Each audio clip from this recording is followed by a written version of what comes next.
माँ जी, ये कैसे बना रही है शिमला मिर्च? नहीं नहीं नहीं, ऐसी कोई नहीं खाएगा। आप हटिए, मैं बनाती हूँ। कोई नहीं खाएगा? अरे तेरे मायके वालों के लिए नहीं बना रही हूँ, अपने पति, बेटे और बेटी के लिए बना रही हूँ।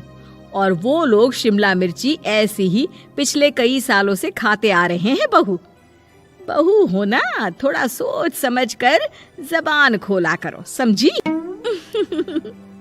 माँ जी, फिर तो मैं यही कहूँगी कि आपको खाना बनाना आता ही नहीं। बहू शिमला मिर्च बना लेती है, लेकिन अपने अंदाज में। फिर खाने के टेबल पर, ये सब्जी क्या बहू ने बनाई है? आज बहुत अलग लग रही है। भाभी, रंग तो बड़ा अच्छा दिख रहा है सब्जी का। अरे नहीं नहीं, मुझे तो माँ के हाथ वाली खानी थी। क्या है रीना, सब्जी माँ को ही बनाने दिया करो ना।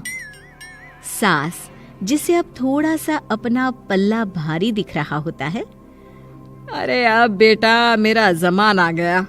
ये घर कभी मेरे नाम से चलता था, लेकिन अब लग रहा है कि मेरा होना ना होना एक ही बराबर है। बहू तो पूरे घर के साथ रसोई में भी राज करना चाहती है। माँ जी, आप ही ने तो कहा था शादी के वक्त कि रानी बनाकर रखेंगी मुझे। तो देखिए, रानी का काम यही होता है ना, राज करना। अरे देख बहू, माना तू राज करना चाहती है, लेकिन भूल मत, पूरी रियासत अभी मेरी है। अरे कैसी बात कर रही हो तुम दोनों? और ये क्या तरीका होता है बहू से बात करने का? बेचारी अभी तो आई है, उसको आजादी भी नहीं दोगी क्या? तो वो इस घर को अपना घर कैसे समझेगी? देखिए पापा, माँ सही कह रही है। घर को अपना घर समझी, इसमें कोई बुरी बात नहीं है। लेकिन सिर्फ अपना और हमें पराया करने की कोशिश करे ना जी ना, ये सोच तो बिल्कुल अच्छी नहीं है। देख, तू छोटी है ना, छोटी की तरह रहा कर, हर बात पर बीच में ना बोला कर। क्यों? वो मेरी बेटी है तो मेरे तरफ से ही बोलेगी ना। माँ जी, ये तरफ क्या होता है? हाँ, वो मेरी बहन नहीं है क्या? मैं मानती हूँ कि आज मैंने सब्जी बना दी, लेकिन थोड़ा खाने में बदलाव करना हम स्त्रियां भी तो जानती हैं और चाहती भी हैं। तो इसका मतलब ये तो नहीं कि घर के खाने की कोई वैल्यू ही नहीं है। देख, मैं कोई बहस नहीं करना चाहती, जाओ खाना खा लो। सभी खाना खाने बैठ जाते हैं। अगले रोज, माँ जी प्लीज, ये आस पड़ोस वालों को बोलिए ना, मुंह उठाकर घर में मत आ जाया करे। अरे किसी के घर आने जाने का कुछ वक्त तो होना चाहिए। यहाँ तो सारा दिन मानो लोगों ने धर्मशाला बनाकर रखी है। बहू, वो हम लोगों के परिवार जैसे हैं, पिछले 25 साल से हमारे साथ है। और ये मेरा घर है, यहाँ कौन आएगा कौन नहीं, ये तू कैसे डिसाइड करेगी? और हाँ, तुझे अगर पसंद नहीं ना, तो अपने कमरे में चली जाया कर। वो लोग बात ही कर रहे होते हैं कि पड़ोसन आ जाती है। अरे बहन, हम लोगों ने जागरण रखा है माता का आज रात, सुबह का भंडारा भी, तो बहू रानी को लेकर आना हाँ बिटिया। अच्छा चलती हूँ, और घरों में भी निमंत्रण देना है। अरे हाँ हाँ, हम जरूर आ जाएंगे। वैसे किस किस को बुला रही हूँ? वो तुम्हारी ननद और भाभी भी आ रहे हैं क्या? माँ, क्या आप इनके पूरे खानदान को जानती हैं? अरे भाभी ने ही तो मेरी ननद की शादी की पूरी तैयारियां कराई थी, और मेरे मायके में भी पापा की मौत के बाद वहाँ रहकर इन्होंने ही मुझे संभाला था। इतना तो कोई किसी के लिए नहीं करता। अच्छा, मैं ना फल दे जाऊंगी, काट देना भाभी, मैं दूसरे काम पूरे कर लूंगी। मेरी तो तबीयत खराब है माँ जी, आप ही काट देना सारे फल। मैं रात का खाना भिजवा दूंगी, परेशान ना होना। हाँ? अरे नहीं नहीं, हम लोग बना लेंगे, 4 लोगों का खाना तो बनाना है। अरे नहीं नहीं, आप फल पर लग जाओगी और बहू की तबीयत भी ठीक नहीं, खाना मैं ही भिजवा दूंगी। पड़ोसन चली जाती है और सास बहू की तरफ देखती है।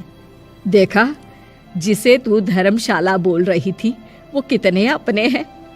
हाँ माँ जी, आप उनका काम कर रही हैं, उनके जागरण का प्रसाद तैयार कर रही हैं, तो वो क्या इतना भी नहीं करेंगे आपके लिए?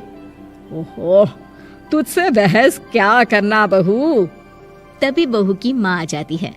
अरे बहन जी, बेटी से मिलने का मन किया तो बिना बताए ही आ गई, बुरा न मानना। ये मत समझना कि ये मेरा घर नहीं, कोई धर्मशाला है। अच्छा अच्छा, तो ये घर पर आए मेहमानों को घर नहीं, धर्मशाला वाला समझाने वाली आप ही हैं। वैसे आपको खुशी होगी कि आपकी बेटी के संस्कार भी ऐसे ही हैं। अरे माँ, किन बातों को सुन रही हो? आओ अंदर आ जाओ माँ। माँ बेटी के साथ अंदर आती है तो उसे अचार की महक आती है। हाय रे, कितनी अच्छी महक है। क्या बनाया है बहन जी? अचार बनाया है। आपकी बेटी बोल रही थी कि आप लोग कुछ अलग तरीके से बनाते हैं। मैं तो बस ऐसे ही।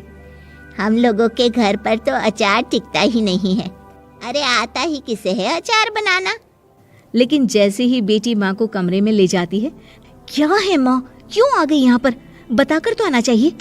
अरे कैसी बात कर रही है बेटी? माँ को बेटी से मिलने का मन किया तो क्या माँ नहीं आ सकती? आ सकती है माँ, क्यों नहीं, लेकिन तू ना पूरा खेल बिगाड़ रही है। खेल? कैसा खेल बेटी? मुझे भी तो बता देती तो मैं भी खेल लेती।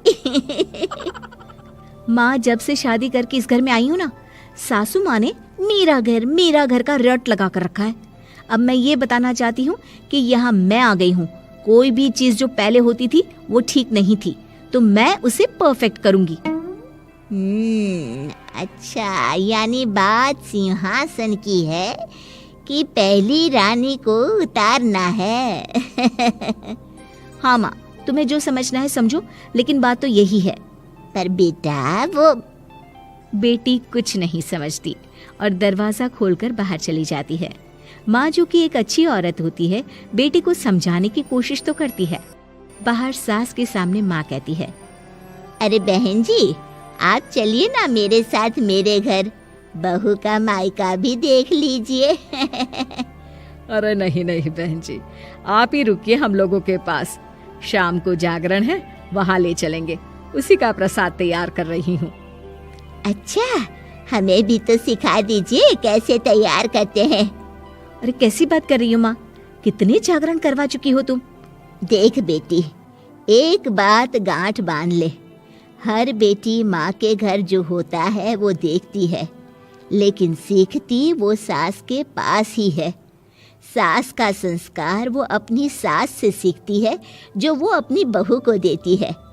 तो बेटी, यहाँ के रीति रिवाज, रहन सहन, बोली भाषा अपनी है, जिसे तुझे ना सिर्फ फॉलो करना है बल्कि सीखना भी है।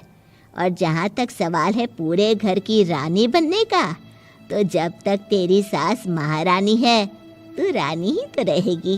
क्यों बेटा? बहू माँ की बात समझ जाती है और सास भी बहू की माँ का मन ही मन शुक्रिया अदा करती है।